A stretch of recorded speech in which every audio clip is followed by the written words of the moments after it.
Oke, selamat datang di Taman Cikalberi Channel.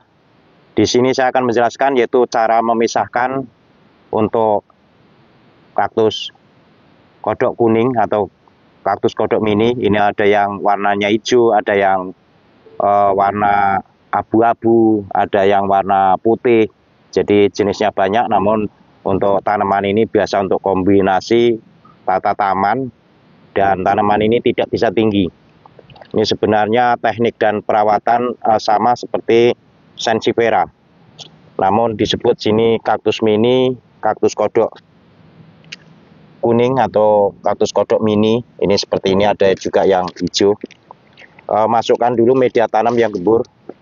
Untuk tanaman ini biasa untuk taman, karena ini di polybag itu untuk penjual tanaman hias. Jadi dipisahkan itu agar subur kalau sudah banyak, biarpun itu posisinya di taman. Jadi kalau sudah padat itu harus dipisahkan, media tanamnya digemburkan lagi, dicabut, ditanam ulang. Karena kalau tidak itu akan pembusukan pada batangnya. Jadi nanti kalau media lembab akar sudah penuh padat, itu lama-lama daunnya itu akan coklat-coklat mati ya. Jadi permajaan ataupun memisahkan.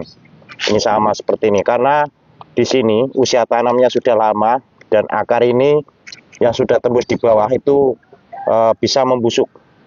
Ini kita cabut semua ya, kita cabut dulu semua. Jadi kalau nonton video sampai selesai, penjelasannya juga diikuti serta teknik kerjanya ya. Jadi teknik kerja dan pembahasan itu harus seimbang. Seperti ini lembab air, busuk, udah padat karena sudah lama. Nanti lama-lama sama seperti ini ya. Jadi lama-lama mati, daunnya itu pada coklat-coklat karena pembusukan pada akarnya. Maka harus dipisahkan dan diremajakan. Itu di pot maupun di taman. Oke, agar mudah ini kita potong saja di sini di bawah. Potong di bawah seperti ini, baru ini kita pisahkan satu persatu. Ini dipisahkan seperti ini. Diganti media tanam yang gembur. Media tanam yang lama itu bisa dipakai, namun ditambah lagi pupuk dan campuran, dicampur lagi biar tidak lembab. Ini lembab sekali seperti ini. Kalau ini basah, ini air itu tidak resap. Kalau telah disiram ini padat seperti batu kalau sudah lama ditanam, karena lama-lama media tanam itu akan larut. Maka harus ada peremajaan. Kalau di taman itu juga sama. Jadi dalam waktu usia lama diremajakan, dicabut, ditanam ulang. Kalau tanda-tanda itu pertumbuhan sudah tidak subur seperti ini, tandanya media tanam rusak, usia tanamnya sudah lama. Namun ini masih bisa hidup, nanti masih bisa tumbuh anakan tunasnya. Karena ini diperbanyak bisa dengan daunnya dan juga bisa dengan pemisahan anakan dari induknya. Karena pembahasan di sini yaitu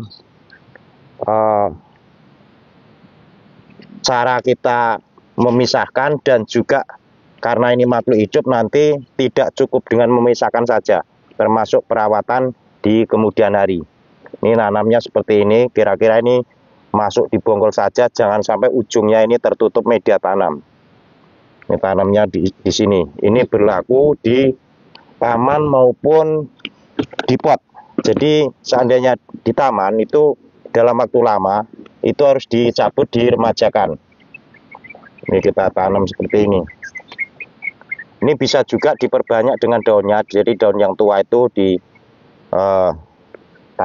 itu bisa hidup. Namun dirapikan dulu dengan pisaunya itu yang tajam. Jadi memisahkan. Di sini ada bagian bonggolnya seperti ini. Akar yang sudah rusak itu bisa dikurangi, dipendekkan seperti ini. Dipotong saja akarnya. Ini kita tanam. Nanti ini juga berkembang itu akan tumbuh tunasanakan. Ya, ini akan tumbuh tunasanakan lagi setelah sudah penuh lagi ataupun banyak itu dipisahkan lagi, dikasih jarak tanam. Biasanya ini untuk tata taman, untuk di bawah pohon-pohon yang besar dan iklimnya itu di tempat panas matahari, bisa dibikin gundukan dan ditanam itu dalam jumlah banyak. Seperti ini, jadi daun yang rusak itu kita dibuang saja. Nanti ini yang seperti ini diharapkan nanti tumbuh daun muda dan tumbuh anakan tunasnya.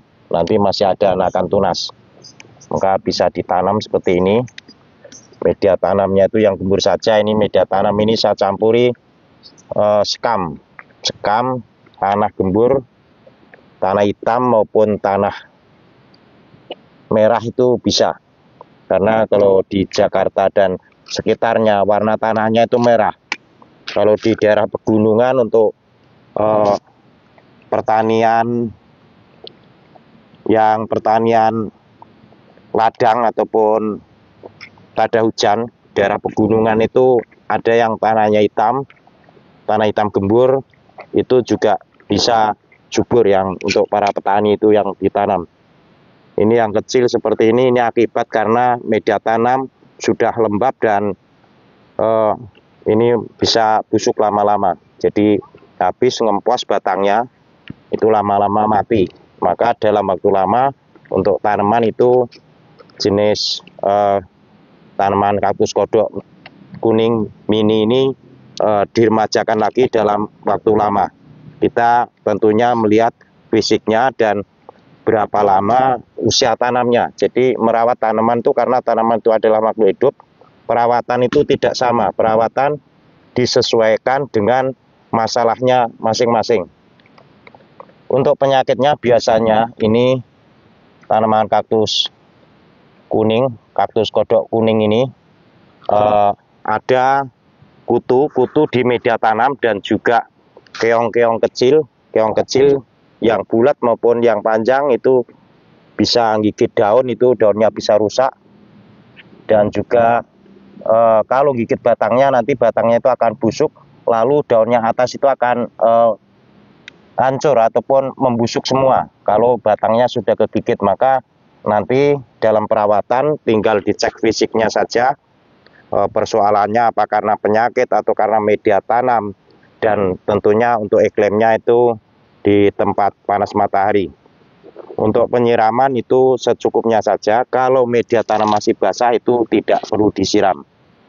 Untuk tadi yang saya sampaikan, untuk perbanyak juga bisa dengan daunnya seperti ini, dipotong dulu dengan pisau yang tajam seperti ini, lalu ditancapkan di sini, nanti ini bisa hidup ya. Jadi karena yang kita sampaikan adalah sekarang dan nanti pada perawatannya juga harus berkaitan, karena tanaman itu adalah makhluk hidup. Jadi tidak cukup dengan ditanam saja, nanti juga harus dirawat dengan baik. Yang belum subscribe di channel ini silahkan subscribe. Semoga video ini bermanfaat. Saya ucapkan terima kasih dan sampai ketemu lagi.